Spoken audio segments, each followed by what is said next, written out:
Please give a warm welcome for Jenny Carpenter.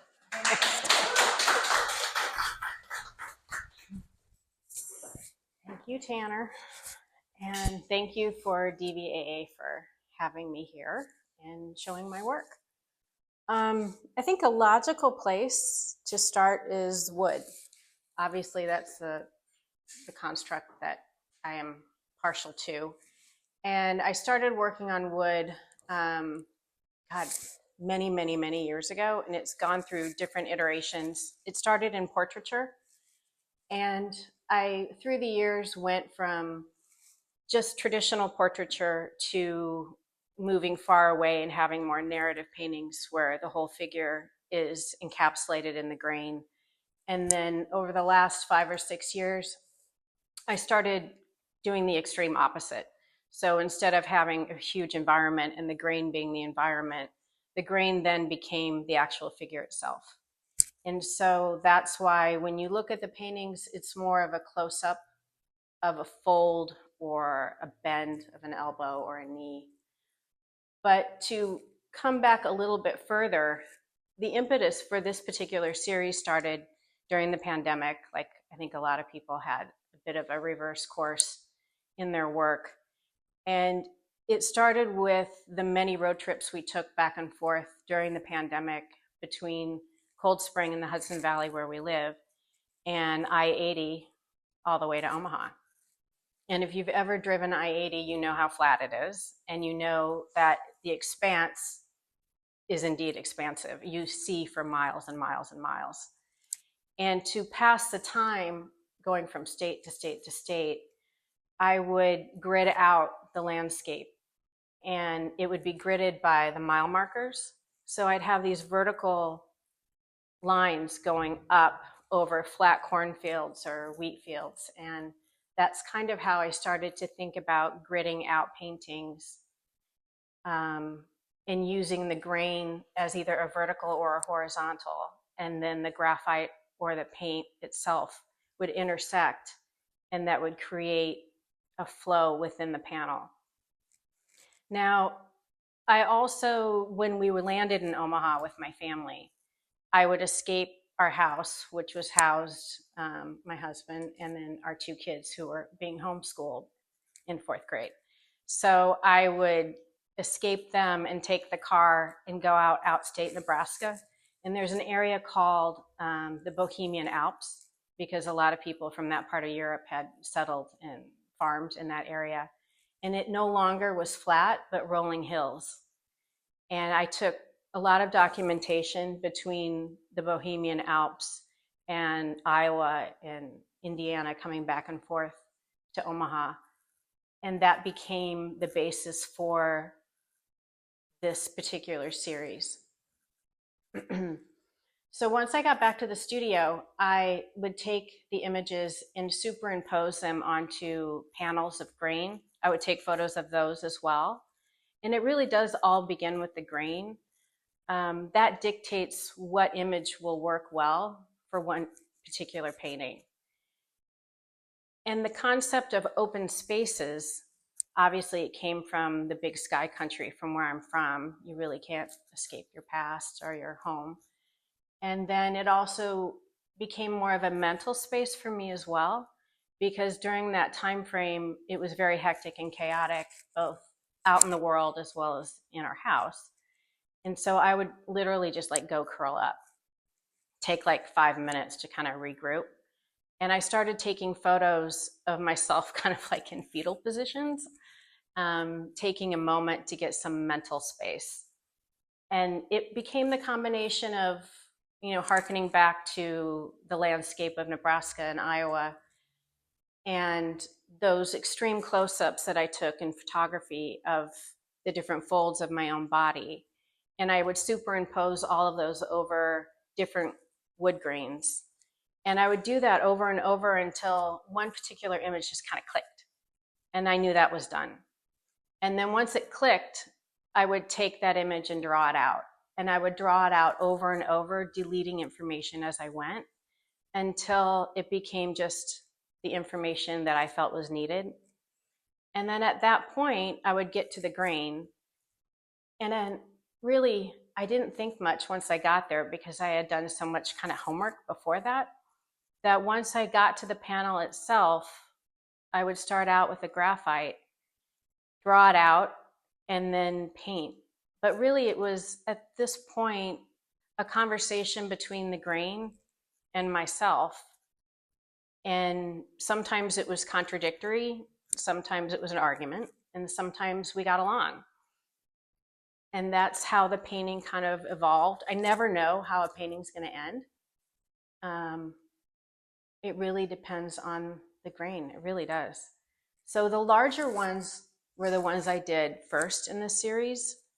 And the idea was to keep it really open and let the grain kind of be the hero, and really only supporting characters would be the color.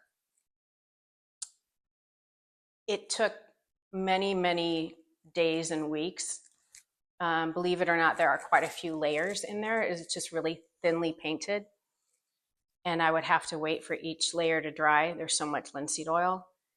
So each painting takes a couple of weeks to complete. Some of them I would wait. I would have an argument with, and I would put it away, and I would bring it back later.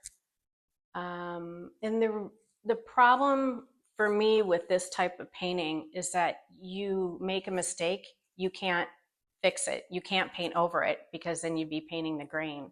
So at that point, you have to accept it, figure out a different course of action, and just go with it, which is why I never really know how it's going to end. I guess it depends on how many mistakes I make. So from there, I went small because I liked the rawness of the big ones and really more line driven. And the little ones I wanted to be more like little jewel boxes. So that's why those are framed and they're highly varnished. And it's a much more intense use of grain and use of color with the grain. Those I wanted to really capture small moments and have people really kind of come in close to see them, versus the larger ones you kind of have to step back. So it's a different type of space, literally. And then from there, I went back to kind of my roots as a day job in advertising. I worked in graphic design for many years in the city and kind of all over the world. And my favorite thing about advertising was logo design and typography. And what I love about typography in particular is that it can say so much about a decade with just a small, like little swirl. You know, like typography from Art Nouveau is very different from Bauhaus. And I love that you can tell just by looking at it. And the reason I love logo design is that it really is a distillation of information, kind of like the process I do with my larger paintings. I draw something elaborate, hone in, hone in, hone in, until only pertinent information is needed. For this particular series, I took it from a sonogram, actually. I have identical twin boys, and the first sonogram did not show that, by the way. The second sonogram did. So it was a bit of a shock.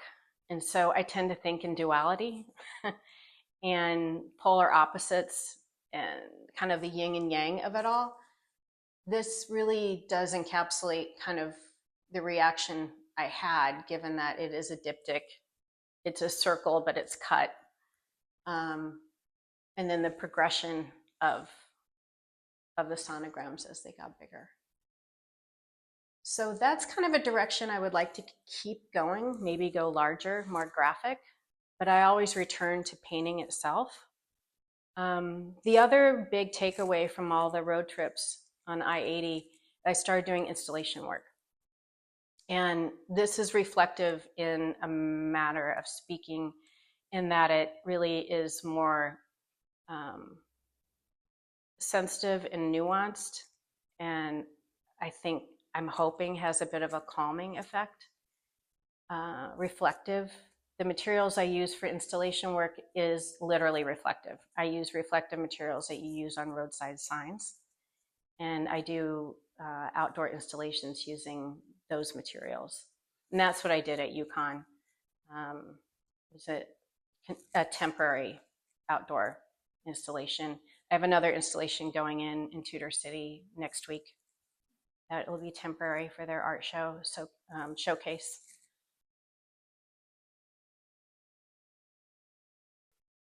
It's birch panel, and birch panel does tend to yellow over time.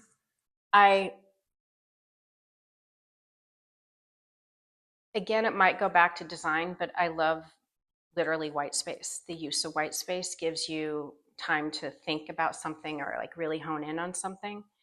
But I like the whitewash to a point, but you can still see the grain. So it's obscured, but I can bring it back.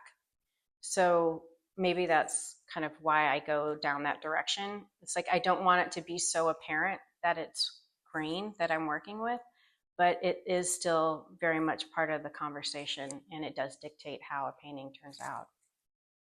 But I hadn't made that connection for the reflectivity of road signs. I like the humanity of figurative work in portraiture. Like I had done a whole series of portraits based on carte de visite, like those little cards that turn of the century they used to hand out to the manor homes when people were gone. And the coloration of those, like the duotones or sepias, lend itself well to cherry wood. So I did like a whole series that it was almost ethereal. It's like you couldn't tell if the people were alive or had passed on because they kind of felt like they were coming from within the wood. And I like that attribute of kind of, is it there, is it not there? And I wanted to continue that, but not be so strictly, here's a person, but still show that there's some part of humanity to it. I like more of the ambiguity of this. You can really, it could be landscape, it could be rolling hills, or it could be a figure, or it could strictly be abstraction. It really depends on how you want to view it.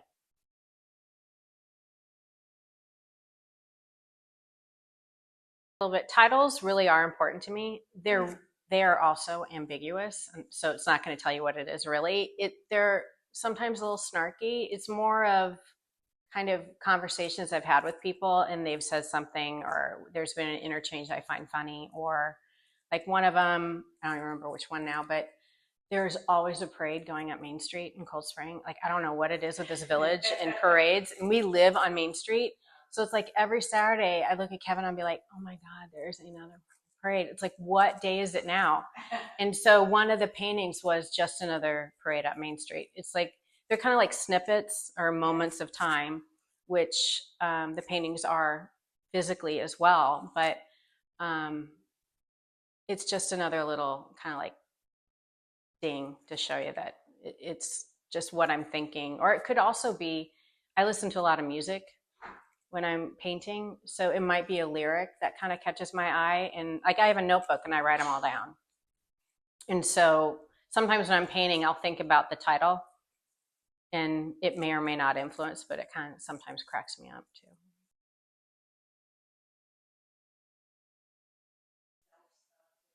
I will say when I freelanced for years and years and years, and I was always jealous of people who could do their day job and then go home and paint at night. I couldn't do it.